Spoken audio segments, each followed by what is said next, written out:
UGC net 13 October 2022 से British literature shift 1 में जितने भी क्वेश्चंस पूछे गए हैं वो आज यहाँ पर डिस्कस करेंगे। क्वेश्चंस देखेंगे और उनके डिटेल एक्सप्लेनेशंस देखेंगे। आइए देखते हैं फर्स्ट क्वेश्चन जो पूछा गया है फ्रॉम ब्रिटिश लिटरेचर।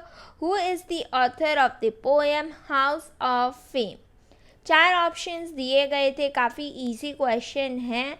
आपको हिंट दे देती हूँ, इनको कहा जाता है फादर ऑफ इंग्लिश लिटरेचर या father of English poetry. Yes guys, correct answer है इसका जॉफ्री चॉसर। ऑप्शन नंबर 1 यहाँ पर करेक्ट है। आपको पता होना चाहिए जॉफ्री चॉसर ने एक वर्क ट्रांसलेट किया था the Romaunt of the Rose. आपको डिटेल में पता होनी चाहिए works like the Book of Duchess, the House of Fame, Anelida and Arcite, Parliament of Fowls. फिर एक एपिक पोएम उन्होंने लिखी है ट्रोइलस एंड क्रिसेडा। फिर इन्होंने एक ड्रीम विजन लिखी है the legend of good women. अब मैंने एक डिटेल में वीडियो बनाया है अबाउट जॉफ्री चॉसर, उनकी बायोग्राफी के बारे में डिटेल में बताया है। आप आई पर क्लिक करोगे, ऊपर जो आई बटन है वहाँ पर, या तो डिस्क्रिप्शन बॉक्स में आपको जॉफ्री चॉसर के रिलेटेड वीडियो मिल जाएगी। चलिए बढ़ते हैं सेकेंड क्वेश्चन की तरफ। नेक्स्ट क्वेश्चन है Philip Sidney's Arcadia was influenced by number 1 the metaphysical poetry, 2 the Arthurian legends, 3 the Spanish romance of Montemayor, number 4 the Italian painting of Veronese। अब पहले आपको ये यहाँ पर पता होना चाहिए कि फिलिप सिडनी की जो वर्क है आर्केडिया, वो स्कॉलर्स सेग्रीगेट करते हैं 2 वर्जन में। एक है ओल्ड आर्केडिया और एक है न्यू आर्केडिया। अब ये क्वेश्चन पूछा गया है फ्रॉम न्यू आर्केडिया, तो यहाँ पर आपको पता होना चाहिए the 7 books of the Diana. ये एक पेस्टोरल रोमांस है जो लिखी गई है इन स्पेनिश, पर इसे लिखा है एक पोर्चुगीज ऑथर ने जिनका नाम है जॉर्ज दे मॉन्टेमियर। अब इन्होंने ये वर्क लिखी है। अब जब ये वर्क फिलिप सिडनी ने पढ़ी उसके बाद उन्होंने काफ़ी ज़्यादा इंस्पायर हुए और उन्होंने लिखी Arcadia. So the 7 books of the Diana एक स्पेनिश रोमांस है जो लिखी गई है बाय पोर्चुगीज ऑथर। सो यहाँ पर करेक्ट आंसर आता है option number 3 the Spanish romance of Montemayor. Who among the following attached himself to the Earl of Nottingham theatrical company? Option number 1 यहाँ पर दिया है विलियम शेक्सपियर। अब आपको पता होना चाहिए कि विलियम शेक्सपियर ने काम किया था लॉर्ड चैम्बरलिन मैन, जो लेटर ऑन इसका नाम दिया गया था किंग्स मैन, तो ये नहीं है। Second George Peele. अब यहाँ पर इन्होंने काम किया था लॉर्ड एडमायरल्स कंपनी के लिए। Third Ben Jonson. Ben Jonson ने काम किया था एक कंपनी जिसका नाम है हेंसलोस कंपनी। हेंसलो मतलब फिलिप हेंसलो के लिए काम करते थे, इसलिए इसे हेंसलोस कंपनी कहा जाता था। Option number 4 Christopher Marlowe. Yes, ये एकदम करेक्ट है। सो यहाँ पर करेक्ट आंसर है option number 4 Christopher Marlowe. Question है in which year Miles Coverdale translated the Old Testament. 4 options दिए गए थे। अब यहाँ पर आपको पता होना चाहिए कि माइल्स कवरडेल ये first complete modern English translation है ऑफ बाइबल और ये पब्लिश हुई थी इन ईयर 1535। अब इन ईयर 1537 इसका मॉडिफाइड वर्जन इशू हुआ था। तो प्लीज़ याद रखिए ये 2 चीज़ें कि ये first complete modern English translation है जो पब्लिश हुई थी इन ईयर 1535। इन ईयर 1537 इसका मॉडिफाइड वर्जन इशू हुआ था। आइए देखते हैं next question. Besides being a playwright, who among the following has translated Homer? 4 options दिए गए थे। Thomas Heywood, Thomas decker, Ben Jonson और 4th जॉर्ज चैपमैन। अब यहाँ पर करेक्ट आंसर है जॉर्ज चैपमैन। ठीक है, अब इन ईयर 1616 इन्होंने कंप्लीट की थी इलियाड एंड ओडिसी, जो अपीयर हुई थी एक वर्क जिसका टाइटल था the whole works of Homer. ये फर्स्ट कंप्लीट इंग्लिश ट्रांसलेशन थी और ये काफ़ी ज़्यादा पॉपुलर थी उसके समय पे। इसके सिवाय दूसरी चीज़ आप याद रखना, जॉन कीट्स ने एक सोनेट लिखी है और ये सोनेट का नाम है On First Looking into Chapman's Homer. अब ये जब फर्स्ट टाइम एक्वेंट हुए थे, जॉन कीट्स जब फर्स्ट टाइम एक्वेंट हुए थे जॉर्ज चैपमैन के होमर से, तब इन्होंने ये वर्क लिखी थी। सो यस, ये दो इम्पॉर्टेंट पॉइंट याद रखना, माइट भी नेक्स्ट एग्जाम में पूछा जा सके ये दो पॉइंट्स में से कुछ क्वेश्चंस। आइए देखते हैं next question, who among the following has author the Revengers tragedy. अब ये क्वेश्चन को सॉल्व करने से पहले आपको थोड़ी सी ये बात पता होनी चाहिए कि ये पब्लिश हुई थी एनोनिमसली इन ईयर 1607। ठीक है, उसके बाद एक पर्सन थे, एक स्कॉलर थे जिनका नाम है एडवर्ड आर्चर। इनके अकॉर्डिंग साइरल टोनर इसके जो है करेक्ट रिवेंजर्स ट्रेजेडी के सही मायनों में ऑथर है। पर वहीं दूसरे स्कॉलर 19 सेट आते आते दूसरे स्कॉलर्स को लगता था इसको ये वर्क को एट्रीब्यूट करना चाहिए टू थॉमस मिडल्टन। तो तब से ये प्रोलॉन्ग डिबेट चलती आ रही है कि ये वर्क एट्रीब्यूट किया जाए साइरल टोनर को या थॉमस मिडल्टन को। आइए देखते हैं चार ऑप्शन। नंबर फर्स्ट है जॉन वेबस्टर, ऑप्शन नंबर 2 दिया गया है जॉन फ्लेचर, ऑप्शन नंबर 3 दिया गया है थॉमस हेवुड, 4 साइरल टोनर। अब यहाँ पर अगर थॉमस मिडल्टन और साइरल टोनर दोनों को ही ऑप्शंस में दे देते तो स्टूडेंट्स काफ़ी कंफ्यूज हो जाते, बट यहाँ पर प्रिटी स्ट्रेट फॉरवर्ड आंसर आएगा ऑप्शन नंबर 4 साइरल टोनर। आइए देखते हैं नेक्स्ट क्वेश्चन। अब ये क्वेश्चन एक ड्रॉप क्वेश्चन है, हालांकि ये ड्रॉप क्वेश्चन है फिर भी आपको पता होने चाहिए वर्क्स और उसके पब्लिशिंग डेट्स। ये साल ये क्वेश्चन पूछा गया था, तो ये मान सकते हैं हम कि आने वाले सालों में भी इसी प्रकार का कोई क्वेश्चन पूछा जा सकता है। तो यहाँ पर है हैमलेट, इसका करेक्ट पब्लिशिंग डेट है इन ईयर 1603। मैकबेथ, इसका करेक्ट पब्लिशिंग डेट है 1623। जूलियस सीजर, इसका करेक्ट पब्लिशिंग डेट है 1599 और ओथेलो, इसका करेक्ट पब्लिशिंग डेट है 1604। ठीक है, सो आप नेक्स्ट क्वेश्चन है identify the poems termed as pastoral elegies. Number first Lycidas, John Milton ने लिखी थी ये वर्क लिसिडिस और ये डेडिकेट की गई थी टू एडवर्ड किंग। डेफिनेटली ये एक पेस्टोरल एलिजी है। जिसको पेस्टोरल एलिजी नहीं पता उसको मैं बता दूँ, जहाँ पर डेथ होती है प्लस पीसफुल रूरल लाइफ को दर्शाया जाता है वो होती है पेस्टोरल एलिजीज। यहाँ पर शेफर्ड शेफर्डेस ये रोल प्ले करते हैं। ठीक है, B in memory of WB Yeats नहीं, सी अडोनियस। अब अडोनियस डेफिनेटली एक पेस्टोरल एलिजी है which is written by Percy Bysshe Shelley to commemorate the death of John Keats. ठीक है, ये एक पेस्टोरल एलिजी है।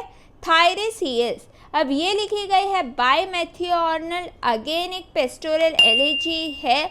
मैथ्यू आर्नल्ड ने लिखी थी ये पोएम अपने फ्रेंड अर्थर क्लॉक की मौत के बाद। सो यस, ये भी एक पेस्टोरल एलिजी है। ई इन मेमोरियम नहीं। ठीक है, अब choose the most appropriate answer from the option given below. So यहाँ पर करेक्ट आंसर जैसे हमने देखा जॉन मिल्टन के लिसिडियस, मैथ्यू आर्नल्ड की थायरेसियस और अडोनियस की पर्सी बुशी शेली करेक्ट आंसर है। सो यहाँ पर आंसर है option number C, A, C and D only। Next question again match the column है। एक तरफ दिए गए हैं ऑथर्स, दूसरी तरफ दिए गए हैं वर्क्स, तो उनको करना था मैच। तो चलिए देखते हैं। ओ हेनरी, इन्होंने लिखी है work hard to forget. Rudyard Kipling, इन्होंने लिखी है वर्क द लास्ट सूट। फिर ऑस्कर वाइल्ड ने लिखी है वर्क एट वेरोना। फिर राल्फ वाल्डो एमर्सन ने वर्क लिखी है ब्यूटी। सो यहाँ पर करेक्ट आंसर आएगा A4, B1, C3, D2। आइए देखते हैं क्वेश्चन जो लिटरेरी मूवमेंट से पूछा गया है। Which writer does not belong to the Angry Young Man movement. ठीक है, अब पहले एंग्री यंग मैन मूवमेंट के बारे में थोड़ा जान लेते हैं। अब एक आयरिश राइटर है जिनका नाम है लेस्ली पॉल। इन्होंने इन ईयर 1951 में लिखी थी एक वर्क एंग्री यंग मैन। अब इसी बुक के बाद ये मूवमेंट का नाम रखा गया है। अब इसके अंदर मेंबर्स जो थे वो थे ब्रिटिश प्लेराइट्स एंड नॉवेलिस्ट, और ये मिड 1950s में पॉपुलर होने लगे थे। इसमें जो मेन पार्ट थे वो थे Kingsley Amis, John Osborne, Alan Sillitoe और विल्सन। सो अब हम देखते हैं चार ऑप्शंस दिए गए हैं जॉन ऑसबॉर्न। जैसे कि हमने अभी पढ़ा, ये एक एंग्री यंग मैन मूवमेंट का पार्ट है।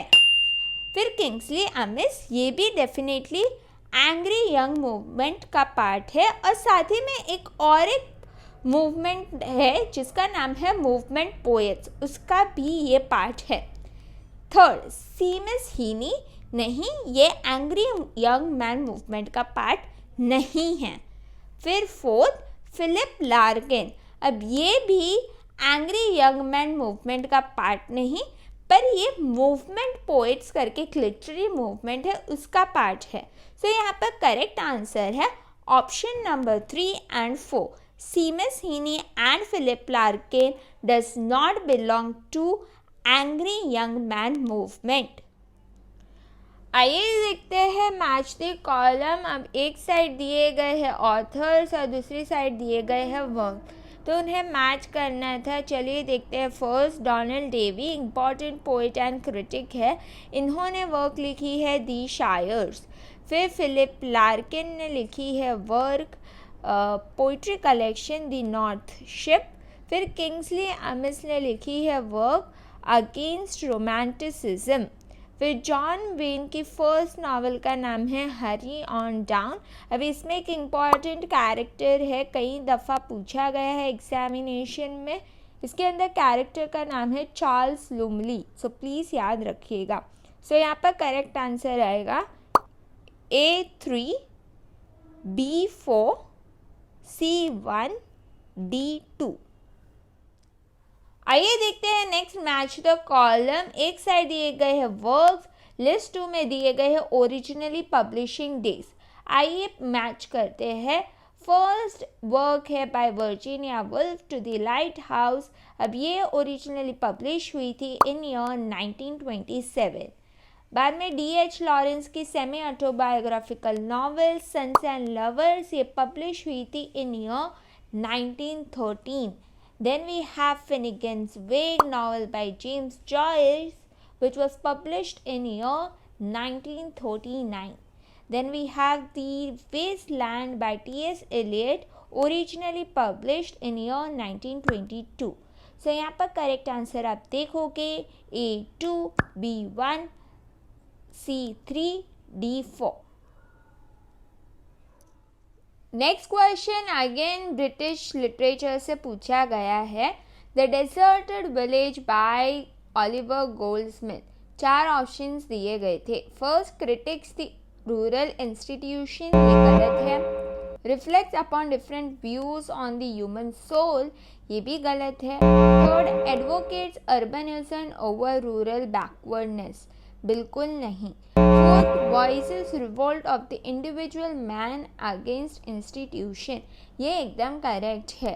ठीक है, डेजर्टेड विलेज ओलिवर गोल्डस्मिथ ने लिखी थी और ये पब्लिश हुई थी इन ईयर 1770 और ये पोएम लिखी गई है इन हेरोइक कपलेट्स। सो यहाँ पर करेक्ट आंसर है the deserted village by Oliver Goldsmith, voices revolt of the individual man against institutions.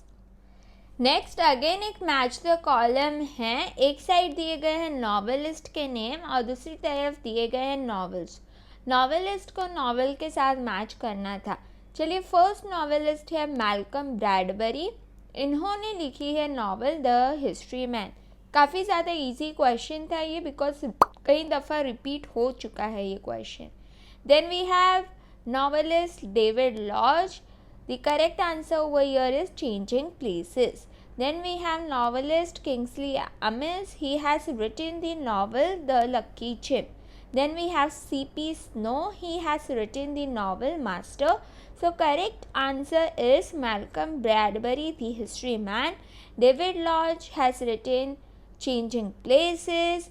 Kingsley Amis has written the work Lucky Jim, and C.P. Snow has written novel named Masters. So over here the correct pair is A3, B4, C2, D1. अब next question आप एकदम focus mind के साथ ही solve कर सकते हो। Question पूछा गया है, which among the following are true about Harold Pinter. A, Harold Pinter was born in the year 1925। ये गलत है क्योंकि वो बॉर्न हुए थे इन ईयर 1930। उनकी बर्थ डेट है 10 October 1930। B, he was influenced by Samuel Beckett and the Theatre of Absurd. ये एकदम करेक्ट है। C, the Caretaker and the Alchemist are his famous plays. अब केयर टेकर तो हमें पता है कि हरोल्ड पिंटर ने लिखा है, पर द अल्केमिस्ट वो एक कॉमेडी प्ले है जो लिखा गया है by Ben Jonson and not by Harold Pinter. So ये स्टेटमेंट गलत है। सो सी आप आराम से एलिमिनेट कर सकते हो। D, Stanley is a character in the Birthday Party. ये एकदम करेक्ट है। E, Betrayal is a story of married couple. ये भी एकदम परफेक्ट है क्योंकि यहाँ पर एक्स्ट्रा मैरिटल अफेयर की बात बिट्रेयल में होती है। चलिए देखते हैं choose the correct answer from the option given below. जैसे कि मैंने आपको कहा कि आप जो है सी आराम से एलिमिनेट कर सकते हो। सो यहाँ पर जो करेक्ट आंसर है वो है ऑप्शन नंबर 2। ठीक है, B, D and E are correct. He was influenced by Samuel Beckett and the theater of absurd. Correct है। Stanley is a character in the birthday party. ये भी correct है। E, betrayal is a story of a married couple. So ये भी correct है। So यहाँ पर correct answer है option number 2। चलिए देखते हैं नेक्स्ट क्वेश्चन। नेक्स्ट क्वेश्चन पूछा गया है from Percy Bysshe Shelley. Which among the following is an incomplete poem by Percy Bysshe Shelley? Option number 1, Ode to West Wind. Option number 2, Queen Mab. Option number 3, The Damien of the World. Option number 4, The Triumph of Life. अब The Triumph of Life ये पर्सी Bysshe शेली ने अपनी death से पहले लिखी थी और ये वर्क अनफिनिश्ड रह गई। अब ये लिखी गई है इन टर्जा रिमा और ये मॉडल्ड है on Petrarch's Trionfi and Dante's Divine Comedy. So please ये बात याद रखना, पर्सी बुशी ने बिफोर अपनी डेथ से पहले ये वर्क लिखा था the Triumph of Life. So यहाँ पर करेक्ट आंसर है option number 4, the Triumph of Life. Next question है, who among the following is not a recipient of the Nobel prize for literature. Option number 1, Winston Churchill. Definitely ये Britain के prime minister है और इनको award किया गया था Nobel prize in literature in year 1953। So ये जीत चुके हैं Nobel prize in literature. Then we have T.S. Eliot। Definitely इन्होंने भी 1948 में जीता है Nobel prize for literature. Then we have W.H. Auden। अब सैडली W.H. Auden का नाम ज़रूर रिकमेंड किया गया था नोबेल प्राइज़ के लिए, पर अनलकीली इनको ये प्रेस्टिजियस अवार्ड नहीं मिला। Then we have madam Curie. अब मैडम क्यूरी को नोबेल प्राइज़ इन लिटरेचर नहीं मिला है, हालांकि ये एक ऐसी महिला है जिनको 2 दफ़ा नोबेल प्राइज़ मिल चुका है। एक बार है फिज़िक्स के लिए और दूसरी बार है केमिस्ट्री के लिए। ठीक है, तो जैसे कि हमने अभी पढ़ा, यहाँ पर करेक्ट आंसर आएगा option 3 and 4। W.H. Auden and madam Curie को कोई नोबेल प्राइज़ फॉर लिटरेचर नहीं मिला है। ठीक है, आइए देखते हैं next question. Given below are 2 statement. Statement 1. According to W.H. Auden, the importance of being earnest is the purest example in English literature of verbal opera. ये एकदम करेक्ट स्टेटमेंट है। W.H. ऑर्डन ने ये कमेंट दिया था about importance of being earnest, जो ये work लिखा गया है बाय ऑस्कर वाइल्ड।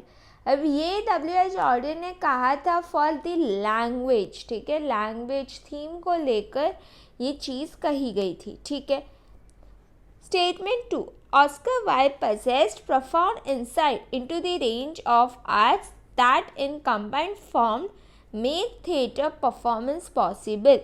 अब ये स्टेटमेंट भी 100% करेक्ट है। In light of the above statement, choose the correct answer from the options given below. Statement 1 is true but statement 2 is false. Statement 1 is false but statement 2 is true. Both statement 1 and statement 2 are true. जैसे कि हमने देखा statement 1 भी correct है और statement 2 भी correct है। So यहाँ पर both statement 1 and statement 2 are correct. Option number 3 यहाँ पर करेक्ट है। क्वेश्चन थोड़ा सा ट्रिकी है। Alfred Lord Tennyson in the following lines, Yet I doubt not through the ages one increasing purpose runs, and the thoughts of man are widened with the process of suns. अब ये जो lines है वो लिखी गई है bye Alfred Lord Tennyson. उनकी एक पोएम जिसका नाम है लॉक्सले हिल। ये एक ड्रामेटिक मोनोलॉग थी जो लिखी गई है बाय अल्फ्रेड लॉर्ड टेनिसन। तो आइए देखते हैं option number 1, reflects upon secularism, नहीं। रिफ्लेक्ट्स अपॉन मटीरियलिज्म, ये भी गलत है।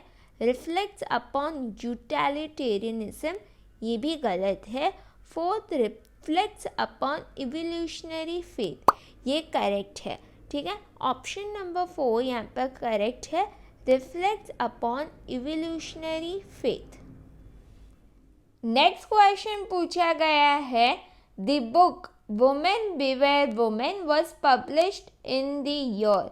ठीक है, 4 ऑप्शंस दिए गए थे। ऑप्शन नंबर 1 है 1612, option number 2 1620, option number 3 1621, option number 4 1622। अब इसमें से कोई भी करेक्ट आंसर नहीं है। ठीक है, तो इसलिए इसे हम कहेंगे ड्रॉप क्वेश्चन। अगर स्टूडेंट ने ये क्वेश्चन अटेंड किया है तो इनको डेफिनेटली 2 मार्क्स मिलेंगे, पर यहाँ पर जो करेक्ट आंसर है वो है 1657। थॉमस मिडल्टन ने ये ट्रेजेडी लिखी थी वुमेन बिवेयर वुमेन, और ये पब्लिश हुई थी इन ईयर 1657। नेक्स्ट क्वेश्चन है, should poets bicycle pump the human heart or squash it flat? Man's love of man's life a thing apart, girls aren't like that. The above lines are written by option number 1 Kingsley Amis, option number 2 Philip Larkin, option number 3 Donald Davy, option number 4 John Wayne. अब यहाँ पर correct answer है Kingsley amiss. इन्होंने work लिखी थी a book shop idol, इसके अंदर ये लाइंस उन्होंने लिखी थी। सॉल्व करते हैं मैच द कॉलम। एक तरफ दिए गए हैं पोएम की लाइंस और दूसरी तरफ दिए गए हैं पोएट्स। सो पोएम की लाइंस को मैच करना था पोएट्स के साथ। तो first is faces along the bar cling to their average day. ये पोइट्री की लाइन अपीयर होती है पोएम जिसका टाइटल है सितंबर 1 1939, और ये लाइंस लिखी गई है by W.H. Auden. Then we have the awful daring of moment surrender. अब ये लाइन अपीयर होती है द वेस्टलैंड में, पॉपुलर वर्क है टी.एस. इलियट का, ठीक है। Bent double like old beggars under sack. अब ये जो लाइन्स है ये पोएम जिसमें ये अपीयर होती है वो है डुएस एट डेकोरम ईस्ट और विल्फ्रिड ओवन ने ये पोएम लिखी थी। Then we have I saw the best minds of my generation destroyed by madness। मेरे बीट जनरेशन ने पर एक वीडियो बनाया था जिसके अंदर मैंने ये बोला था कि ये लाइन काफ़ी ज़्यादा इम्पॉर्टेंट है। तो अगर आपने बीट जनरेशन के ऊपर जो वीडियो मैंने बनाया है वो देखना चाहते हो तो आप आई बटन पे क्लिक कर सकते हो या तो डिस्क्रिप्शन बॉक्स पे क्लिक कर सकते हो। सो ये जो I saw the best mind of my generation destroyed by madness, ये अपीयर होती है हाउल नाम की एक पोएम पे जो लिखी गई है बाय एलन गिन्सबर्ग। आइए देखते हैं question given below are two statement. Statement 1, he who discovers no God whatever, how shall he discover heroes the visible temples of God? is a statement by Thomas Carlyle. ये statement एकदम 100% correct है क्योंकि Thomas Carlyle ने उनके work past present में ये lines लिखी थी। Statement 2, it is not that men are ill-fed, but they have no pleasure in the work by which they make their bread and therefore look to wealth as the only means of pleasure, is a statement by John Ruskin। ये भी 100% correct है because John Ruskin ने एक work लिखी थी the stones of Venice, उसके अंदर ये लाइन्स उन्होंने कही है। सो दोनों ही स्टेटमेंट करेक्ट है। In light of the statement choose the correct answer from the option given below. जैसे कि हमने देखा both statement 1 and statement 2 are true. Option number 1 यहाँ पर करेक्ट है। अब नेक्स्ट क्वेश्चन पूछा गया है consumerism is a major theme in which of the following works. First Loyalties by John Galsworthy. अब इसकी मेन थीम ही लॉयल्टी है, कोई ना कोई कैरेक्टर कुछ ना कुछ लॉयल्टी से अटैच्ड है, ठीक है। सो यहाँ पर लॉयल्टी करेक्ट आंसर नहीं है। B Saint Joan of Stockyards, ये प्ले लिखी गई है बाय बर्टोल्ट ब्रेट और डेफिनेटली यहाँ पर कंज्यूमरिज्म का एक थीम देखने मिलेगा। C Death of Salesman again एक स्टेज प्ले है by American playwright Arthur Miller. So यहाँ पर भी आपको मेजर थीम देखने मिलेगा कंज्यूमरिज्म। देन डी कैंडिडा, ये है play by George Bernard Shaw और यहाँ पर कोई कंज्यूमरिज्म की थीम नहीं है। Then we have Waiting for Godot, एक absurd play by Samuel Beckett. अब यहाँ पर भी कोई कंज्यूमरिज्म की थीम देखने नहीं मिलती है। सो यहाँ पर जैसे कि हमने देखा यहाँ पर करेक्ट आंसर आएगा B Saint John's of Stockyards and C death of salesman। Choose the most appropriate answer from the options given below। So यहाँ पर करेक्ट आंसर है option number 3 B and C only।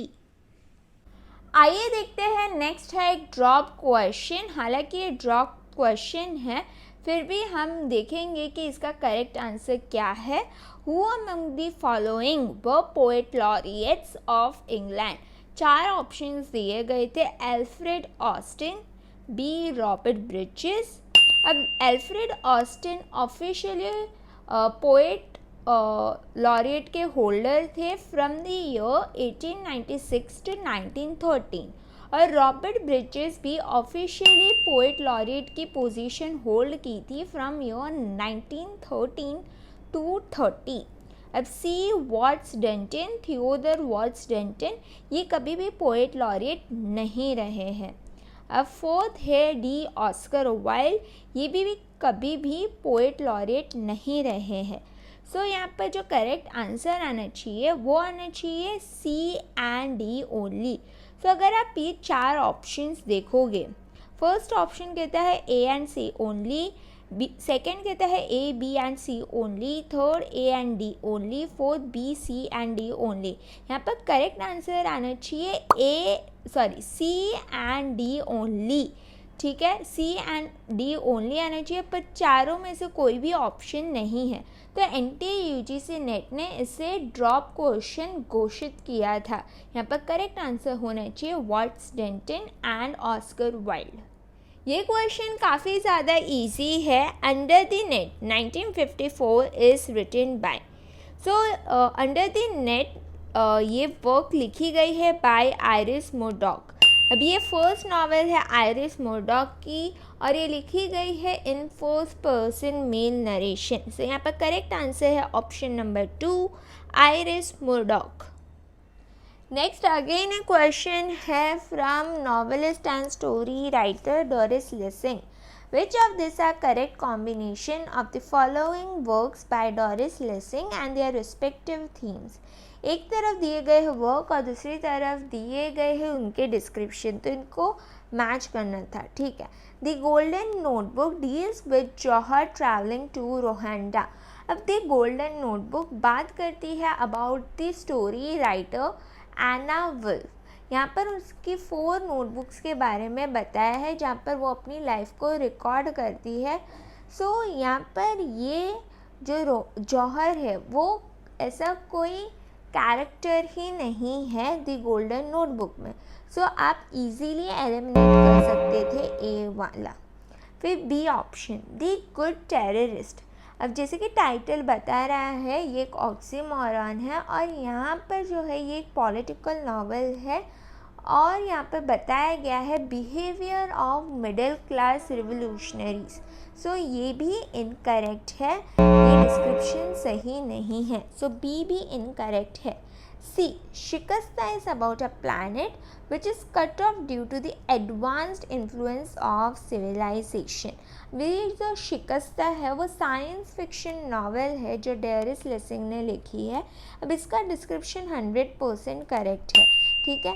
So yes, Shikasta is about which is cut off due to the advanced influence of civilization, correct. D Alfred and Emily books explores the life of her parents। Again ये भी correct है।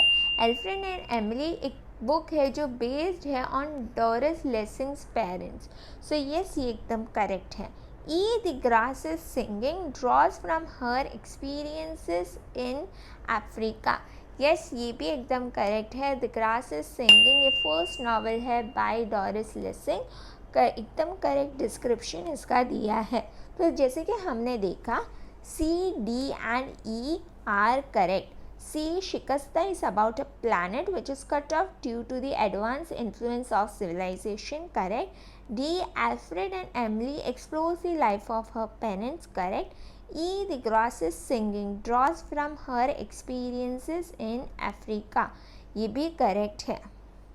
So यहाँ पर correct answer आएगा option number 4, C, D and E only. आइए देखते हैं next question. Why did T.S. Eliot assert that Virgil not Homer is the poet of Europe?